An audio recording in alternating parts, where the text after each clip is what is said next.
International outrage as Belarus forces a passenger plane to land and detains an opposition activist on board. It was an otherwise normal Sunday commercial flight over Central Europe from Athens, Greece to Vilnius, Lithuania.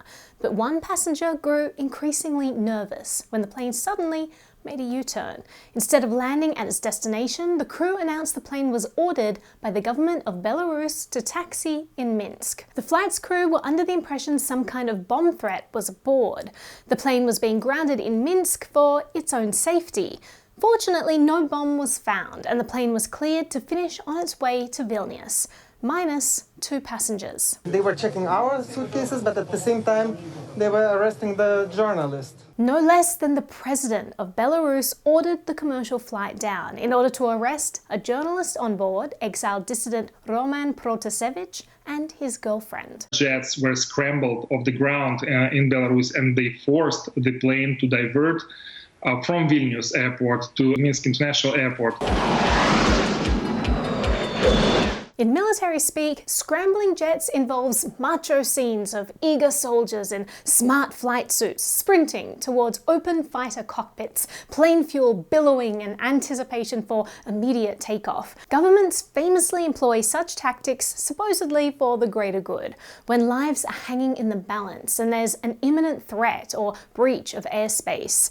Needless to say, sending fighter jets to forcibly land another aircraft should require rather extreme circumstances involving unthinkable potential for disaster. The disaster for Lukashenko, a journalist freely publishing dissenting opinions that oppose Belarus's autocracy. 3 decades ago, Belarus broke from the Soviet Union, and its first and only president since 1994 is Alexander Lukashenko. Last year, Lukashenko was again elected for his 6th consecutive term, but the global consensus is that this election was rigged, with many calling Lukashenko Europe's last dictator. Protests erupted, with Belarusians gathering in the streets and online, calling to stop the cockroach. Long-standing opposition groups such as Young Front have agitated for years in Belarus, hoping to open up the political process to more voices.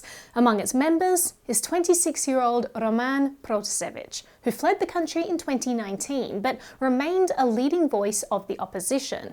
He was put on an official government terrorist list by the KGB and charged with inciting mass unrest. Indeed, to Belarus, a journalist who dared to speak out against the authoritarian government was considered a high threat worthy of bringing down a commercial Ryanair aircraft. But when the world heard that this had happened, there was outcry. Że my już nie możemy milczeć i wszystko nam, co pozostaje, to minuta krzyku. Ryanair called it an act of aviation piracy. EU officials denounced the forced landing as outrageous and illegal behaviour.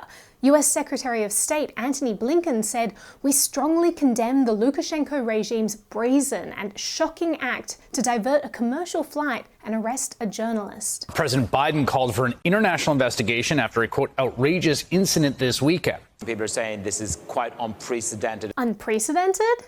Really? Journalist Glenn Greenwald noted that what Belarus did, while illegal, is not unprecedented. The dangerous tactic was pioneered by the same US and EU officials now righteously condemning it. Those leaders attacking the actions of Lukashenko were themselves engaged in that very activity back in 2013 against Edward Snowden. Snowden fled the United States out of fear he would be persecuted for revealing the secret illegal activities of the US government to journalists. While on the run, trying to find countries that would grant him asylum, he was being hunted by the Obama administration, although they didn't want to admit that. No, I'm not going to be scrambling jets to get a 29-year-old hacker. But when the president of Bolivia was leaving Russia after a summit, the US suspected Snowden might be on board his plane. So they pressured France, Spain and Italy to deny permission for the president's plane to travel through their airspace. The plane was forced to land in Vienna out of fuel concerns. The president was forced to disembark the plane so that it could be searched. Bolivian Vice President Alvaro Garcia has said that his country's president had been kidnapped by imperialism in Europe after the plane taking Evo Morales home home was forced to make an unscheduled stop in Austria amid suspicions that US intelligence leaker Edward Snowden was on board. Fortunately, Snowden was not on the plane in Vienna, where he surely would have been arrested back in 2013, and all of his tremendous work through interviews and advocacy in fighting for government accountability wouldn't have happened. But that's when the precedent of bringing down planes to arrest dissidents was set. Some of the very same figures who are now outraged at Belarus are conveniently forgetting their own actions in the Bolivian President Snowden incident. People are absolutely right to condemn Lukashenko's actions. The government's attack on the media in Belarus is disgraceful.